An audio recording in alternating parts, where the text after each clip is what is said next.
आज हम अपना अगला क्लास शुरू करते हैं।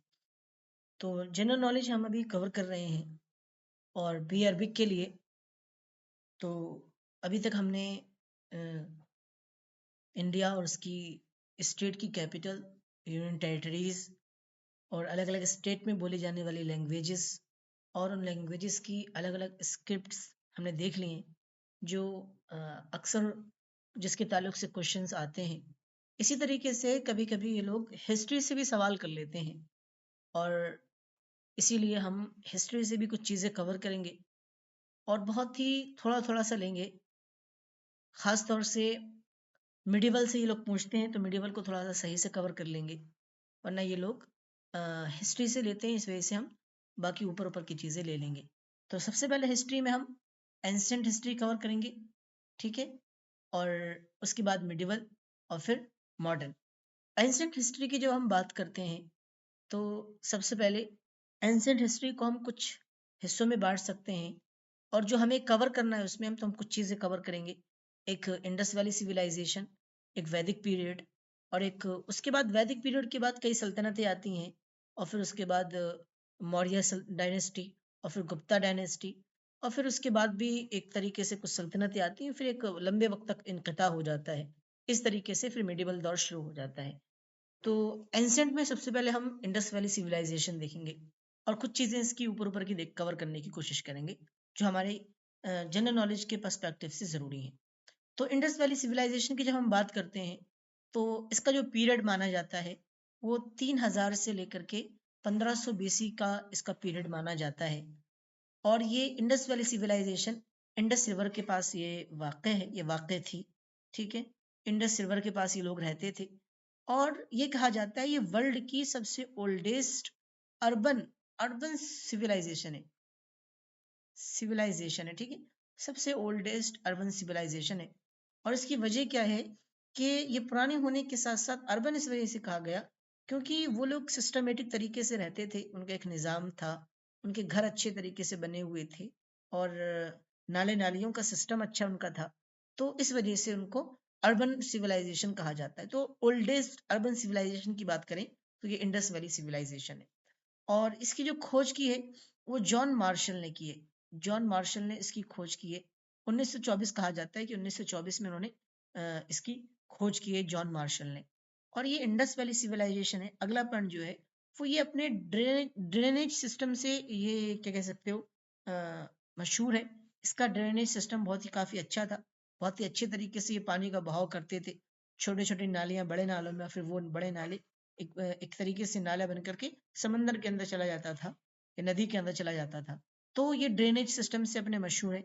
और जब इसकी खोज की गई तो कुछ शहर निकल कर के आए जैसे हड़प्पा और मोहनजोदड़ो, ठीक है। इसी तरीके से डोलविया या धुलविया, इसी तरीके से लूथल और राखीगढ़ी। तो ये कुछ शहर जिनको दरियाफ्त किया गया जॉन मार्शल के ज़रिए से, कह लीजिए इनकी खोज हुई, कुछ शहर निकल कर के आए। कुछ इंडिया के अंदर इसका हिस्सा आता है, कुछ सिविलाइजेशन का कुछ हिस्सा इंडिया के अंदर आता है और कुछ हिस्सा इसका पाकिस्तान के अंदर है, ठीक है। अब ट्रेड, ये लोग इनका क्या था, ये लोग ट्रेड भी क्या करते थे, साथ साथ जानवरों को पाला पोसा करते थे, खेती बाड़ी भी क्या करते थे और इनकी ट्रेड होती थी। ट्रेड के लिए ये मेसोपोटामिया वगैरह जाते थे समंदर के रास्ते से। डिक्लाइन इनका किस वजह से हुआ, ये अच्छे तरीके से खुशगवार जिंदगी गुजारते थे लेकिन इनका डिक्लाइन हो गया एक लंबे वक्त के बाद। और उसकी वजह बताते हैं कि क्लाइमेट चेंज हो गया या तो, और या तो फॉरेन आर्यन जो थे वो इन पर आकर के उन्होंने हमला कर दिया और इनको लूट लिया। लेकिन दोनों बातों में किसी भी बात पे वो लोग यकीनी तौर से नहीं कहते कि अच्छा यही है, लेकिन फिर भी ये दो वजह या एक और वजह बताई जाती हैं इनकी डिक्लाइन की। अच्छा, उसके बाद देख लेते हैं। तो ये इंडस वैली सिविलाइजेशन है, ये कुछ बातें हमें इनके बारे में हमारे जहन में होना चाहिए। उसके बाद आपका क्या है, वैदिक पीरियड। वैदिक पीरियड वो कि वो 3000 से 1500 तक था, तो ये 1500 से 500 बीसी तक इसका पीरियड रहेगा। वैदिक पीरियड को वैदिक पीरियड इसलिए कहा जाता है क्योंकि इसके बारे में जो मालूमात हमें मिलती हैं, जो चीज़ें हमें मिलती हैं, जो चीज़ें हमें देखने को मिलती हैं वो वेदों के ज़रिए से हमें मिलती हैं, तो इसीलिए इसको वैदिक पीरियड कहा जाता है। और ये एक यहाँ पर जो लोग रहते थे, इनका ये अर्बन सिविलाइजेशन नहीं थी, इनकी सिविलाइजेशन जो थी वो अर्बन नहीं थी बल्कि एक रूरल थी। उसकी वजह ये कि वो उस सिस्टमेटिक तरीके से नहीं रहते थे जिस सिस्टमेटिक तरीके से वो सिविलाइजेशन रहती थी, इंडस वैली सिविलाइजेशन रहती थी, उस तरीके से ये लोग नहीं रहते थे। इस वैदिक पीरियड को दो हिस्सों में तकसीम कर दिया जाता है 500 में, एक प्री वैदिक और एक लेटर वैदिक। 1500 से 1000 तक ये प्री वैदिक, और इस तरीके से लेटर वैदिक 1000 से 600 या 600 से 500, ठीक है। इसमें इसको 1000 से 500 तक इसमें कवर कर दिया जाता है। किसको? ये लेटर वैदिक को, लेटर वैदिक पीरियड को 1000 से 500, ठीक है, बीसीई में। अब इसके अंदर बहुत सारी चीजें हुई, जिसमें एक तो ये कि इसी के अंदर वेद लिखे गए, इसी के अंदर उपनिषद लिखी गई, इसी के अंदर ब्राह्मण के जो टेक्सेस थे, जो दूसरे टैक्स वगैरह थे, वो भी लिखी गई, टैक्स वगैरह भी इसमें लिखी गए, ठीक है। और बात करें तो इसमें ब्राह्मण जो थे उनको काफी उरूज मिल गया था, और उनके जो मजहब था हिंदू मत, उसको भी काफी ज्यादा उरूज मिल गया था, ठीक है। आर्यन को, ये वो लोग आर्यन को कहा जाता है, यहाँ पर जो लोग रहते थे, शायद गंगा नदी के पास ये लोग रहते थे, ठीक है। तो इसमें देखें कि वैदिक पीरियड, इसके अंदर कुछ किताबें लिखी गई, वेद लिखे गए। तो वेदों में 4 वेद आपको पता है, जिनको किसने लिखा? वेद व्यास ने लिखा, ठीक है, वेद व्यास। और इसमें से पहली वेद क्या है? ऋग्वेद है, ऋग्वेद पहली वेद है, और यही सबसे ओल्डेस्ट है, सबसे पुरानी, और काफी सारी चीजें इसके अंदर श्लोक वगैरह और बहुत सारी चीजें इसके अंदर आपको मिलेंगी, हिस्ट्री भी इसके अंदर आपको मिलेगी, ठीक है। और साथ साथ क्या है कि जो बाकी तीनों जो वेदें लिखी गई, और उनके अंदर जो चीजें दाखिल की गई, बहुत सारी चीजें इसी वेद से ली गई हैं। और वो कौन सी हैं? पहले ऋग्वेद हो गई, दूसरी आपकी सामवेद हो गई, तीसरी आपकी यजुर्वेद हो गई, चौथी आपकी अथर्ववेद हो गई। तो ये कुछ वेद हैं, आपको ध्यान में रखना होगा, ऋग्वेद, सामवेद, यजुर्वेद और अथर्ववेद। इनको किसने लिखा है? ये वेद व्यास थे, इन्होंने इनको लिखा है। साथ साथ इन्होंने एक और किताब लिखी है वेद व्यास ने, ये भी ध्यान में रखना पड़ेगी, वो है महाभारत। आप जानते हैं महाभारत को? महाभारत भी उन्होंने लिखी है। और महाभारत के ताल्लुक से सवाल आता है कि ये क्या है?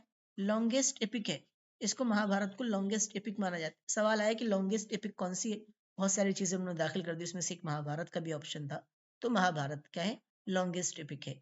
रामायण, उसके बाद क्या है कि एक और किताब लिखी गई इसमें, रामायण। रामायण, रामायण को किसने लिखा? वाल्मीकि ने इसको लिखा। आप जानते हैं रामायण को किसने लिखा? वाल्मीकि ने इसको लिखा, राम की कहानी, ठीक है। रामायण वाल्मीकि ने इसको लिखा। तो वैदिक पीरियड है। साथ साथ मैंने क्या कहा कि इस पीरियड में हिंदू मजहब को काफी उरूज मिल गया था, और उसकी बहुत ज्यादा उसको, और उसके, और इस हिंदू मजहब के अंदर क्या था? एक ये वर्ना सिस्टम था। वर्ना सिस्टम कहते हैं कि लोगों को जात पात के अंदर दर्जे, जात पात के तौर पर उनको दर्जों में बांट दिया गया था। सबसे ऊपर कौन थे? ब्राह्मण थे, फिर क्षत्रिय थे, फिर वैश्य थे, फिर शूद्रा थे, ठीक है। इनको दर्जों में बांट दिया गया था, सबसे ऊपर में ब्राह्मण को रखा गया। और ये मजहब वगैरह की चीजों को देखते थे, बाकी कोई मजहब में या उन किताबों को नहीं पढ़ सकता, उस मजहब से रिलेटेड चीजों को नहीं देख सकता, ये ब्राह्मण ही का काम होता था, ठीक है, मजहब को लेकर के। तो ये मजहब को संभालने वाले कौन थे? ये ब्राह्मण थे, और इन्हीं की सबसे ज्यादा चलती थी, और बाकी जो दूसरे लोग थे इनको, इन्हीं के लिए काम करते थे, कह लीजिए। उसके दूसरे दर्जे में क्या है? क्षत्रिय, क्षत्रिय थे। वो क्या थे? उनका काम क्या था? उनका काम था कि जो जंग वगैरह करना हो उनके साथ में, इसके हिंदू मजहब के लिए, अपने इलाकों के लिए, तो उसमें ये क्षत्रिय वगैरह काम आते थे, ठीक है। उसके बाद वैश्य वगैरह तिजारत वगैरह करने के लिए होते थे, ठीक है। और उसके बाद शूद्रास वगैरह जो होते थे, वो ये नीचे दर्जे के लोग होते थे, जो छोटे छोटे काम किया करते थे। और बहुत ही रिजिड ये वर्ना सिस्टम था, और आपस में ये लोग मिलते विलते नहीं थे। आप जानते हैं कि वर्ना सिस्टम आज भी उसकी मिसालें हमें मिलती हैं, जो कि बहुत कब काफ़ी हद तक कम हो गया, लेकिन उस वक्त बहुत ही सख्ती के साथ इसको फॉलो किया जाता था। बहुत ही लोग इनको परेशान किया जाता था, और जिसकी वजह से बहुत सारे लोग परेशान हो गए थे, उनको मुसीबतों का सामना करना पड़ता था। तो इसी वजह से बहुत परेशानी को उन लोगों को झेलना पड़ी, जिसकी वजह से 600 बीसी के अंदर क्या देखने को मिलता है? इसी वैदिक पीरियड में एक रिलीजियस रेवोल्यूशन निकल करके आता है, कि मजहबी तौर पर लोग भड़क जाते हैं, कि मतलब इस तरीके से लोग मतलब काम कर रहे हैं, कि मतलब लोगों को कोई उनका उनका मान सम्मान नहीं होता था। तो एक रेवोल्यूशन निकल करके आता है, और दो मजहब उसके दो मजहब निकल करके आते हैं। एक आपका बुद्धिज्म निकल करके आता है, और एक जैनिज्म, जैनिज्म, ठीक है, निकल करके आता है। बुद्धिज्म आप जानते हैं इसी के नतीजे में निकला, ठीक है। और वजह जब बुद्धिज्म थे निकला ये, तो इसी वजह से कि मतलब वर्ना सिस्टम बहुत ज्यादा बढ़ गया था, सख्ती से फॉलो किया जाता था। और इसके जो बुद्धिज्म है, इसके जो फाउंडर हैं, इसको जो मानने वाले हैं, या इसके जो फाउंडर हैं, वो कौन है?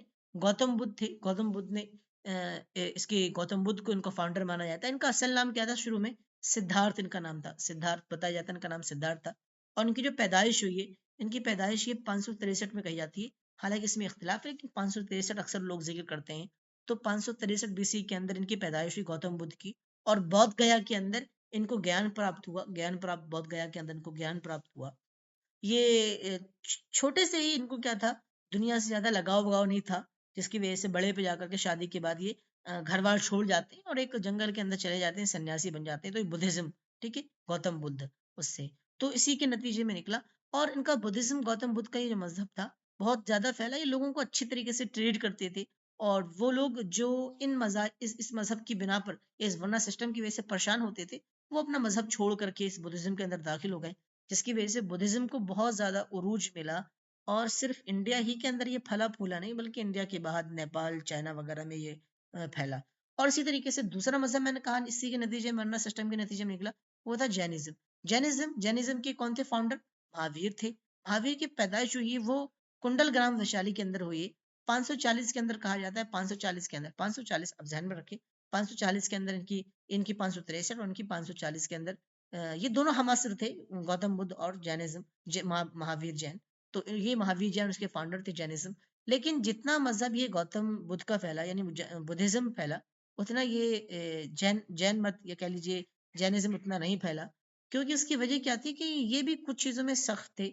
ये बहुत ज्यादा इस चीज में सख्त थे कि मतलब किसी पे भी कह लीजिए वो हिंसा नहीं होना चाहिए, किसी पे भी सख्ती या किसी पे भी जुल्म, या कह लीजिए हत्ता कि ये कहते थे जानवरों को भी ना खाया जाए, उनको ना मारा जाए, ठीक है। इस तरीके से यहाँ तक कि जब ये लोग चलते थे रास्ते में, तो झाड़ू लगा के चलते थे, ताकि इनके पैर के नीचे से कोई, पैर के नीचे कोई कीड़ा आकर के मर ना जाए। तो इस तरीके से इसी सख्ती की वजह से इतना नहीं फूला जितना ये बुद्धिज्म फैला, ठीक है। आइए उसके बाद देखते हैं।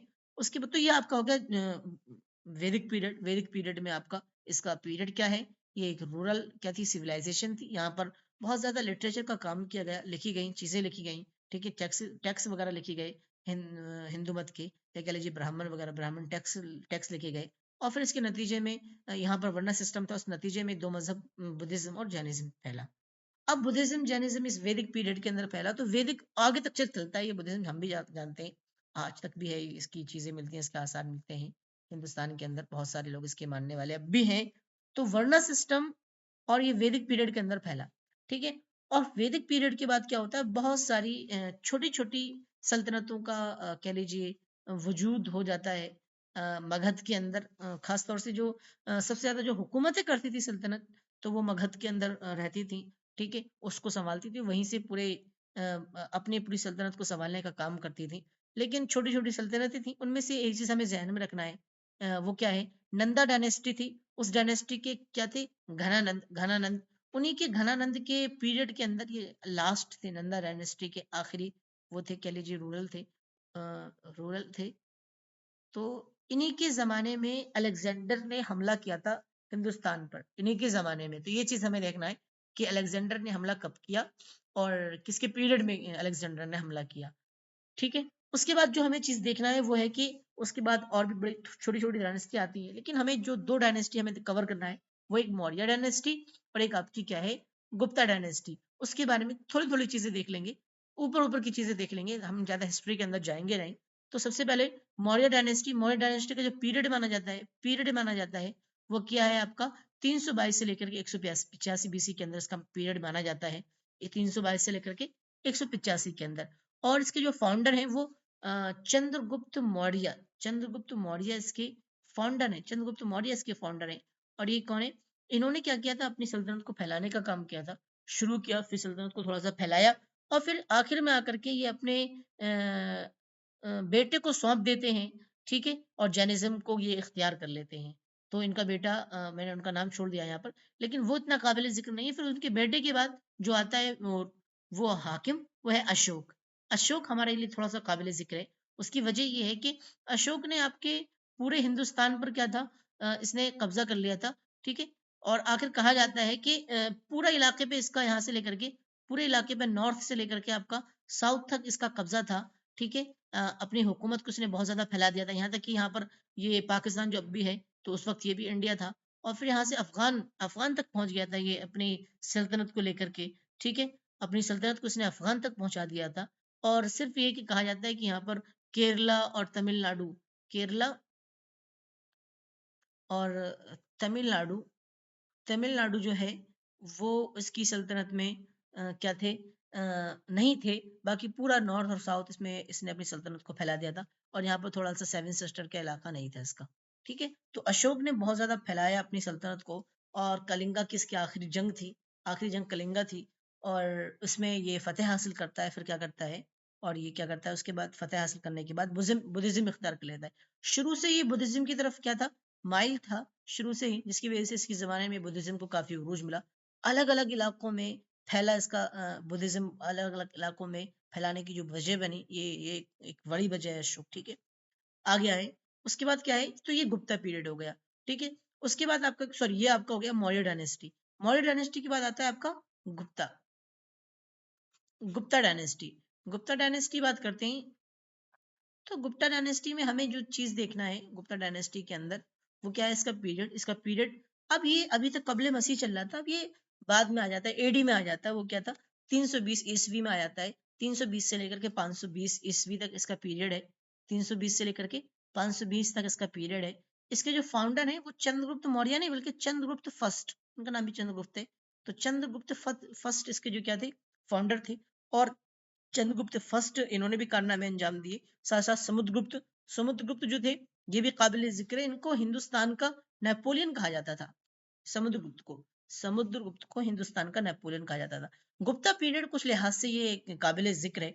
एक तो ये कि इस गुप्ता पीरियड को इसके अंदर इसको गोल्डन एज ऑफ इंडिया कहा जाता है, गोल्डन एज ऑफ इंडिया कहा जाता है। इसी के अंदर आर्यभट्ट है, इसके अंदर बहुत सारी लिटरेचर के काम किए गए, दूसरी चीजों में इसके काम किए गए। उसी में एक चीज क्या है, आर्यभट्ट है जो, वो उन्होंने जीरो की खोज की, जीरो की खोज की और जीरो को इंट्रोड्यूस कराया, ठीक है। जीरो की उसका भी मतलब मान है और उसकी भी एक अहमियत है जीरो की।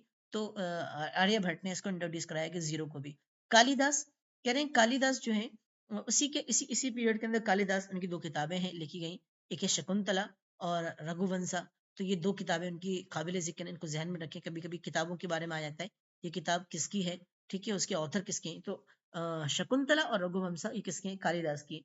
कालिदास कौन थे, ये कालिदास एक संस्कृत के पोएट थे। पोएट थे किसके, संस्कृत के ये पोएट थे।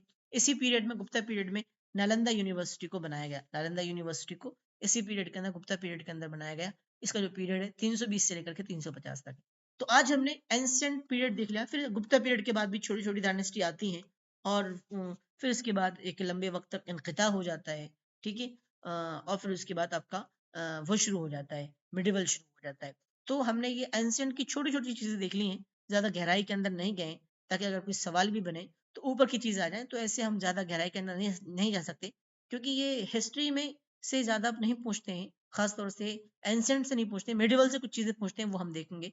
जो चीजें अक्सर ये पूछते हैं मिडिवल के अंदर। तो ये हमारा क्या था, एंशिएंट था। एंशिएंट स्टे के अंदर हमने चार चीजें कवर कर ली, इंडस वैली सिविलाइजेशन, वैदिक पीरियड, इसी तरीके से मौर्य डायनेस्टी, इसी तरीके से गुप्ता डायनेस्टी, ठीक है। अब हम आगे हम करेंगे क्या है, इसका मिडिवल, मिडिवल करेंगे, ठीक है। अस्सलाम वालेकुम।